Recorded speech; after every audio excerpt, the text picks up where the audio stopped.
Hello everyone, welcome to Melissa's Musings. So I was told by a friend recently as he sat on this couch, and I very much value his feedback, that he thought this would be a better setting for my musings. He thought this couch and my colorings behind me added some depth, and I had to agree, so I'm going for it. You guys can give me some feedback and let me know if you like this location or my typical desk location better. But yeah, basically, I had this realization today. I was driving along and I was thinking about how much I love living in San Diego. And I was thinking about the fact that so many people here in San Diego, hey Noon, hey Linda, thanks for joining in. Thanks for watching, you guys. Thanks for joining Mike. So let me know that you're here. Let me know that you're watching. Give me some love and some hearts as you join in. This is obviously an opportune time. Hi Kristen, see all you peeps on here.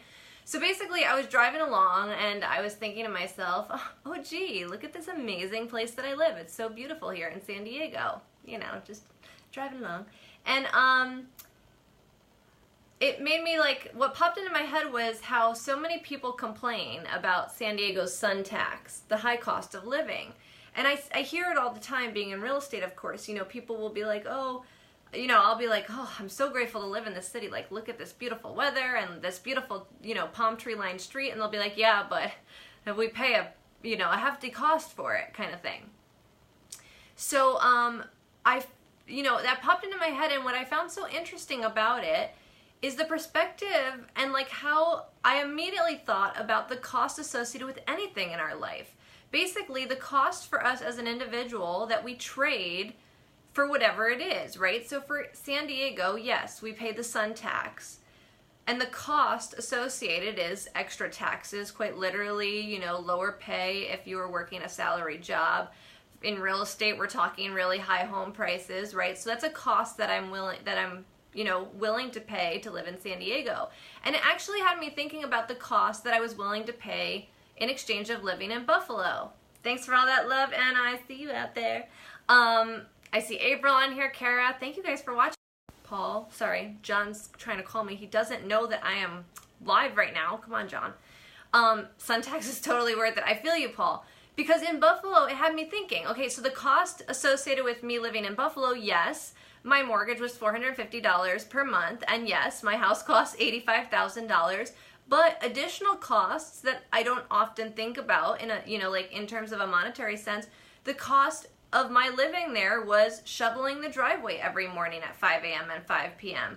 There was cost associated with how many times I had to get my car washed because of the snow and the salt. There was cost associated with shoveling, you know, not only when I was able to like shovel the driveway myself, but like for upkeep when I was unable to do it, like having a snow guy and a landscaper. So there were a lot of costs associated with living in Buffalo for me. And then it had me thinking about my old desk job, right? Because sometimes John and I will get slapped with something like totally outrageous that we would have never even comprehended. Like quite literally recently at the beginning of this year, when our current tax lawyer was en route to court and likely going to prison, we hired a new tax lawyer and got slapped with an almost like $20,000 bill that we hadn't been expecting. Like, we would have never 5 years ago anticipated ourselves having $20,000 problems, but when we decide and choose to play a game as big as the game that we're choosing to play in life and with clients and the business that we're growing and having 6 employees and all of these things, when we are, you know, playing a game that big, certain things are going to cost, you know. So when I'm thinking to myself, oh, that's going to cost me so much time, or that's going to cost me so much effort, an awesome reflection piece was the cost of my job in Buffalo. Basically the time that I was willing to exchange for my paycheck, because I hated every minute behind those cue balls, so the time that I was willing to trade. The cost of my paycheck, like I wasn't getting paid very much. So that was a cost associated with this transaction per se. The amount of time that I didn't get to enjoy the sunlight in my last Buffalo job, because quite literally, like, I would get to work prior to the sun rising most of the year. I would get to work at like 7 a.m. and the sun would be like coming through the Buffalo clouds and snow at like 8 in the morning, and then the sun would set before I left work. So that was a cost associated with, you know, what I was willing to pay.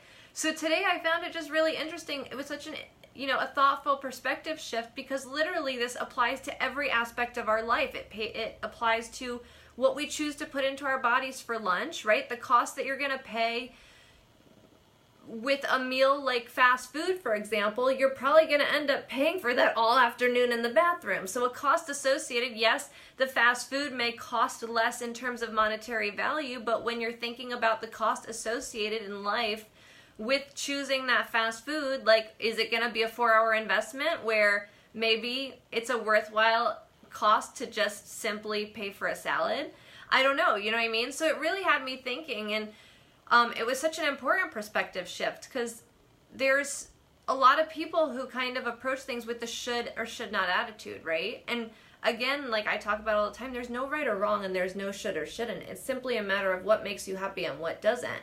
So if something isn't adding up, like if something's not calculating effectively, for example, like the equation for Buffalo made sense.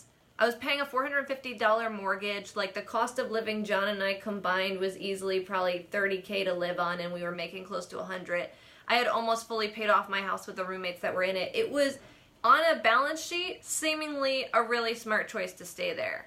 But when I think about the cost associated with that decision, should I have made it, it would have been me exchanging time. It would have been me exchanging my happiness. So do you guys kind of see what I'm saying? It was a very intriguing thought, and I'm driving along like having this mind-blowing situation, and I actually wanted to go live like truly in the moment, but I did not have good service, so I decided not to go for it. But yeah, if you guys are really weighing options right now, if you're thinking about the goals that you want to accomplish, or there's something that seems out of reach that you haven't yet done, or you're thinking about quitting that job and you haven't yet done it, think about the costs that you are willing to trade and the costs associated with either plugging along with that current situation, or the opportunities and the costs associated with making a different decision. I just think about the times in my life where I've really weighed, the pros and cons. And sometimes like that truly has meant for me like writing a pros and cons list. If you haven't done that, I encourage you to. And I truly encourage you to think about the costs associated. The costs. It's hypothetical. We're not just talking monetary value here. Think about the costs associated, the time investment all the time. Actually, this happens very often in real estate. I'll get a client and they're willing to literally drive like an hour and a half in a commute to save like a $30,000 or $40,000 amount on a home. And I have a very serious conversation with them about that lifestyle choice. Are they actually willing to compromise their lifestyle that much by having like an hour to an hour and a half commute to work and from work, adding up to 2 to 3 hours a day in exchange for that bigger house and bigger yard? I always have a very serious conversation, because for me, in my opinion, lifestyle choice is always number one. Forget cost associated, forget price point, forget, all of those things. Like truly lifestyle and happiness is hands down number one priority. So definitely reach out if you guys are struggling or working through some things and you are having trouble identifying the costs associated with things. It really takes a level of awareness of really where you're emotionally, mentally, and physically investing. Because I would say that those three are, and monetarily. So monetarily, physically, financially, or I guess financially is monetarily. So financially, physically, and mentally. Think about the investment on all three of those fronts, because the monetary and the financial investment, that's just one very minor aspect of, the big picture. Let's see what some of you guys are saying. My new setup is awesome. I'm like really liking it, but you guys are very far away. Paul, yeah, the sun tax is worth it. And then winter clothes, I know. Yes, Paul. It's not a horrible desert like Arizona. I have been to Arizona, and certain times of the year are very gorgeous, and I love it. But in the summer, I know I have far too many friends that just sweat through like 120 degree weather like all summer. Paul, your commute is 5 minutes, worth it. Yes. Like when I was actually first moving to San Diego, I had several job offers on the table. One was downtown, one was in Rancho Santa Fe, one was in Carlsbad.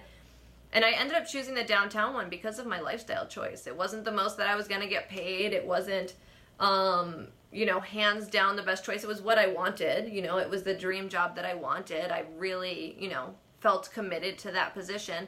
But one of the major deciding factors for me, there was $10,000 difference on the table with one of my job offerings. The one in Rancho Santa Fe was $10,000 more than the one downtown.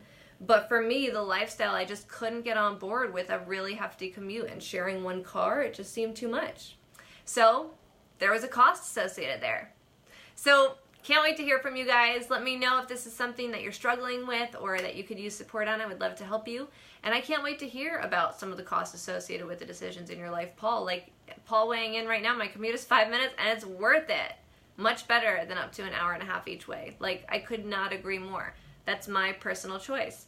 But for some people, you know, that commute is so worth it because then they get to truly enjoy their massive yard and a bonfire on the weekends and all kinds of things.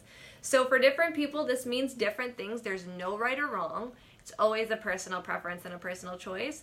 And think about all three, the financial, the physical, and the mental investment that you get to think about and costs associated with your choices.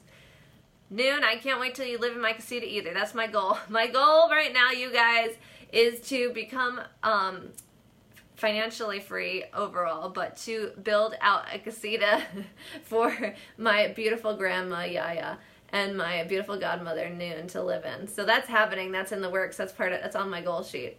Yaya's casita. All right, you guys, love you. Hope you're having a great day. I'll talk to you soon.